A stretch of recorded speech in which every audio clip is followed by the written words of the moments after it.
Assalamualaikum warahmatullahi wabarakatuh. Hai, saya Teacher Shah.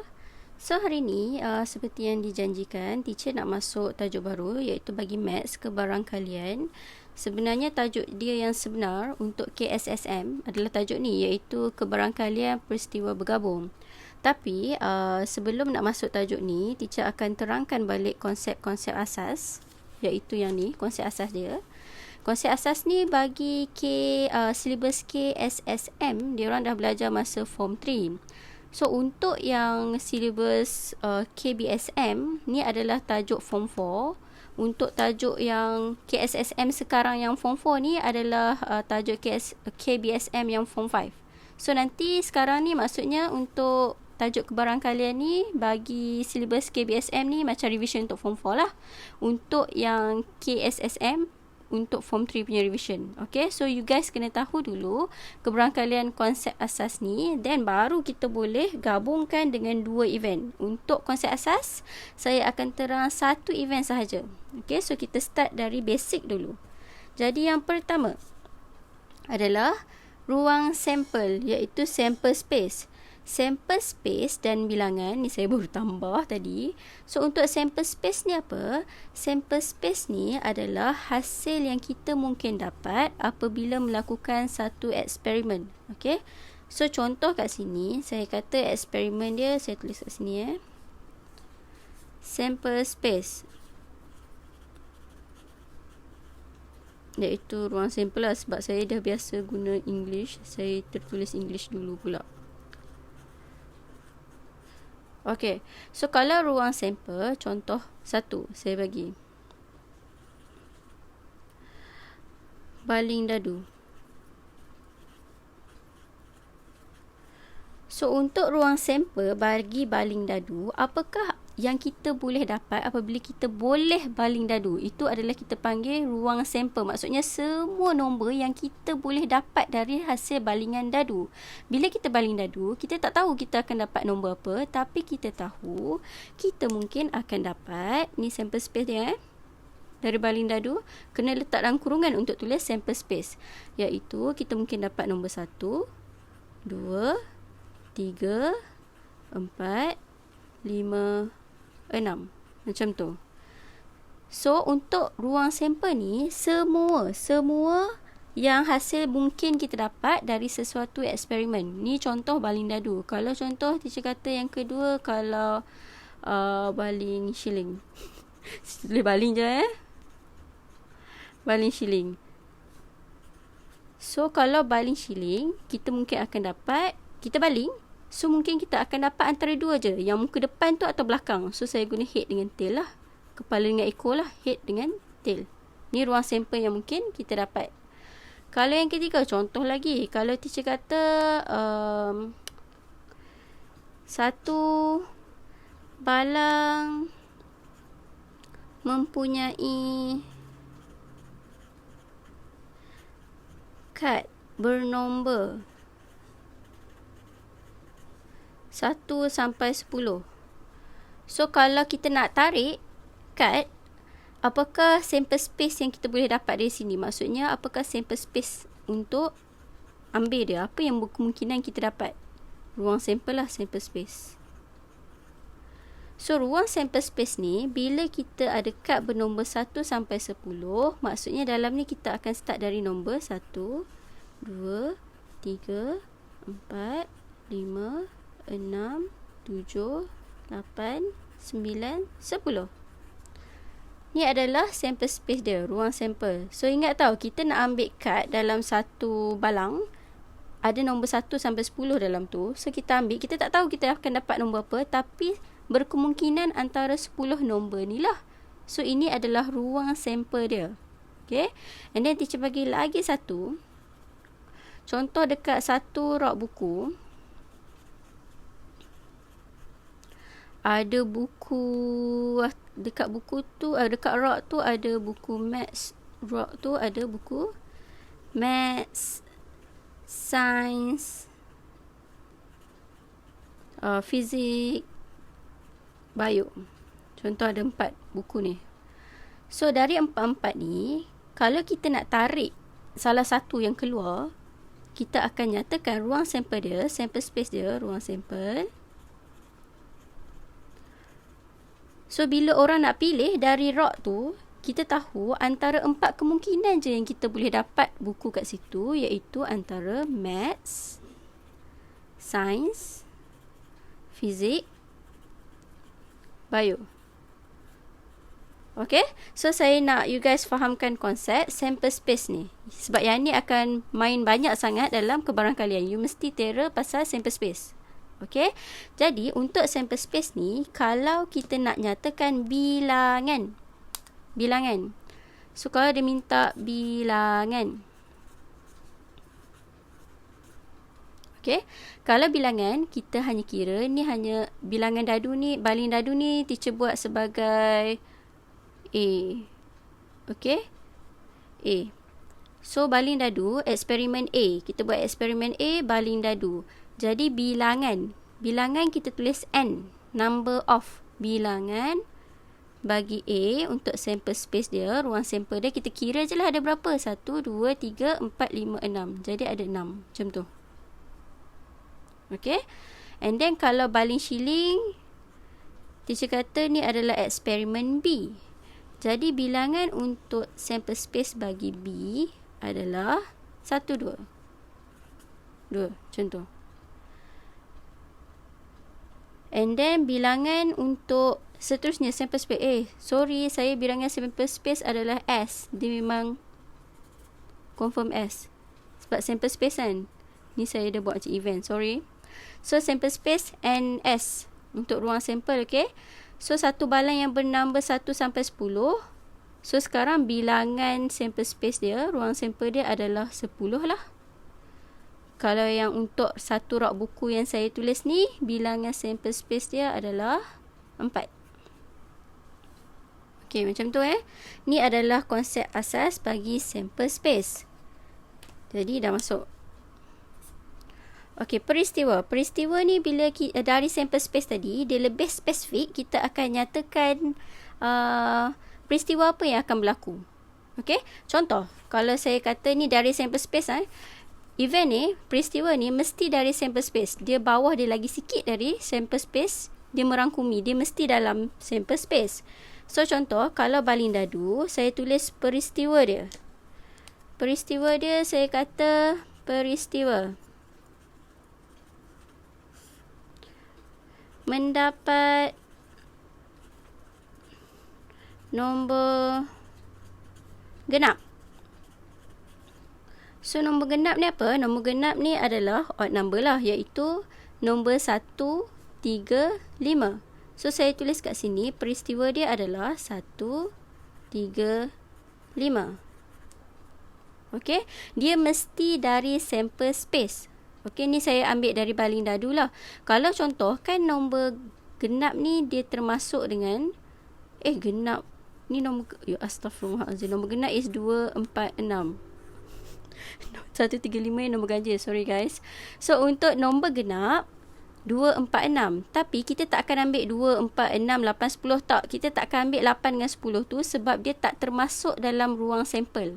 Okey, ni untuk balingan dadu yang mendapat nombor genap. Jadi, dia punya hasilnya adalah 2, 4, 6 lah. Kalau dia minta bilangan event, ni saya buat event A lah, peristiwa A. So, peristiwa A adalah 3 lah, macam tu. Okey, ni contoh And then, kalau contoh saya bagi yang banyak sikit. Kalau nombor 3 ni saya tulis event B. Untuk tak tulis lagi. So, kalau saya tulis kat sini, event dia peristiwa B dia. Dari nombor 1, 2, 3.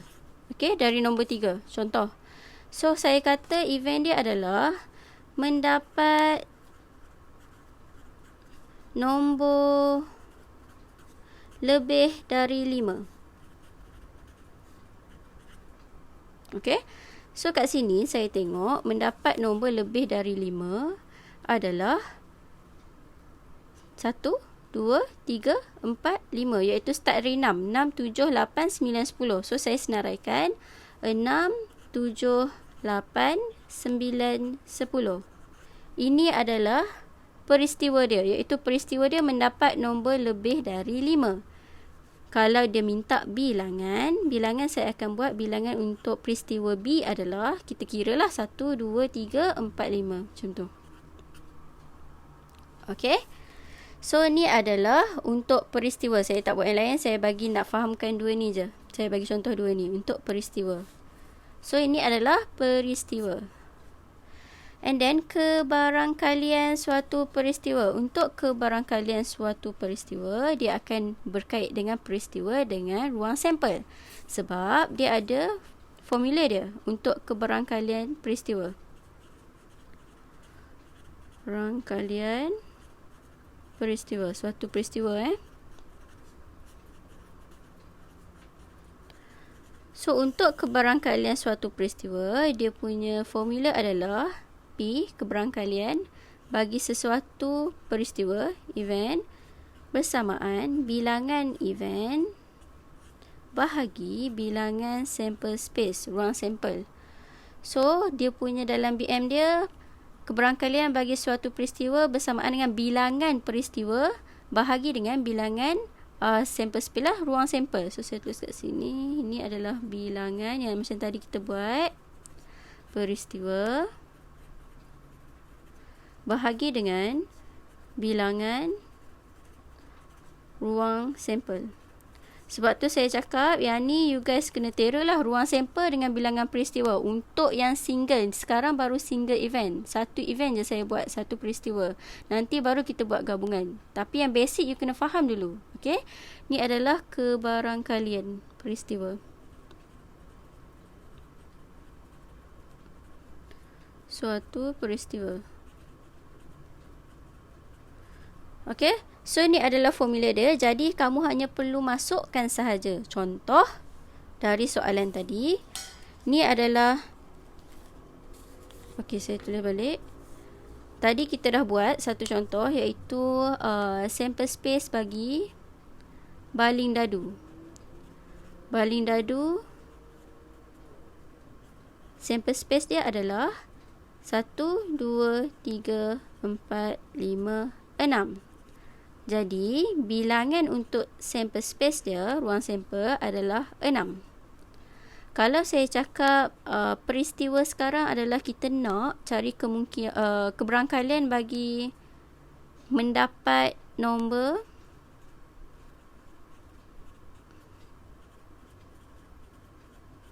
ganjil. So, untuk mendapat nombor ganjil, saya akan tulis kat sini 1, 3, 5. Sebab syarat dia adalah dari sample space ni, ruang sampel ni. So ada 1, 3, 5. Kita tak boleh tulis 7 dah tahu. 1, 3, 5 je. So kat sini bilangan dia adalah 3. Jadi untuk cari kebarangkalian mendapat nombor ganjil, saya buat ni event ni adalah event, contoh saya buat D Kebarangkalian bagi D, kita boleh tulis sebagai bilangan D, iaitu bilangan peristiwa D lah, bahagi bilangan ruang sampel. So, bilangan untuk mendapat nombor ganjil, iaitu bilangan peristiwa D adalah 3. Bilangan untuk ruang sampel adalah 6. So, kat sini kita permudahkan guna kalkulator, kita akan dapat 1/2 lah. Macam tu. Okay. So, ini adalah kebarangkalian suatu peristiwa. Kamu kena ingat formula ni. Tapi dalam exam diberi. Cuma kamu nak buat soalan nanti senang. Ingat je lah yang ni. Okay. So, ini adalah yang ketiga. Kebarangkalian suatu peristiwa. And then, seterusnya. Kebarangkalian pelengkap suatu peristiwa. Okey, ini adalah konsep pelengkap. So, pelengkap ni apa? Kalau tadi, contoh, teacher kata, peristiwa bagi mendapat nombor ganjil, teacher buat D. Untuk lambang pelengkap, saya tulis tepi ni sebab nak bagi nampak. Pelengkap. Pelengkap ni kita buat lambang dia adalah D prime. Maksudnya ada atas koma kecil ni. So, apa maksud dia? Maksudnya bukan D. So, kalau bukan D, ini adalah D. D adalah 135. 135. 5 adalah 135 ni adalah D. So, untuk dapat D pelengkap adalah bukan D. Bukan D kita akan ambil 2, 4, 6. So, event dia kat sini adalah 2, 4, 6. Macam tu. Dia selain daripada D. Kalau D adalah 135, so balance yang selain daripada dia iaitu 2, 4, 6 kita panggil sebagai pelengkap bagi D. Okay, so dia simple je konsep dia untuk pelengkap ni. Just ingat dia selain daripada peristiwa yang dibincangkan sekarang. Okay, dan dia mesti dalam ruang sampel juga. Antara 1 sampai 6 ni yang tadi dah bincang. Okay, so untuk kebarangkalian dia kita akan guna yang samalah, iaitu untuk kebarangkalian D prime kita akan guna formula dia. P untuk D prime, saya ambil formula yang sama ni, yang atas ni, bersamaan bilangan D prime over bilangan sample space, ruang sampel. So, untuk D prime, kita dah ada tadi, iaitu kita bilang 1, 2, 3. So, bilangan untuk D prime adalah 3. Macam tu. So, kita tulis kat sini 3 per bilangan S tadi, bilangan sample space, kita dah nyatakan tadi iaitu 6. Bilangan sample space. Okay. So, 6. Jadi, kita boleh dapatlah, tekan kalkulator. Pemudahkan akan dapat 1 per 2. Okay. So, ini adalah kebarangkalian konsep asas dia. Yang paling asas sebelum kita nak masuk yang melibatkan 2 peristiwa. Hari ni saya ajar 1 peristiwa sahaja.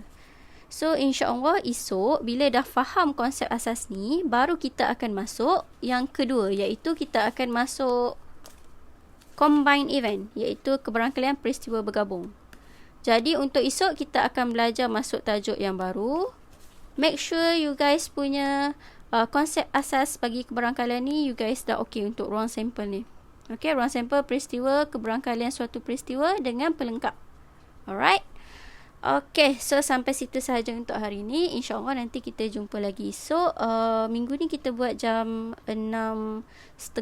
Kalau ada perubahan saya akan cakap balik sebab saya dah sikit malam. Okey, jumpa lagi nanti. Bye. Assalamualaikum.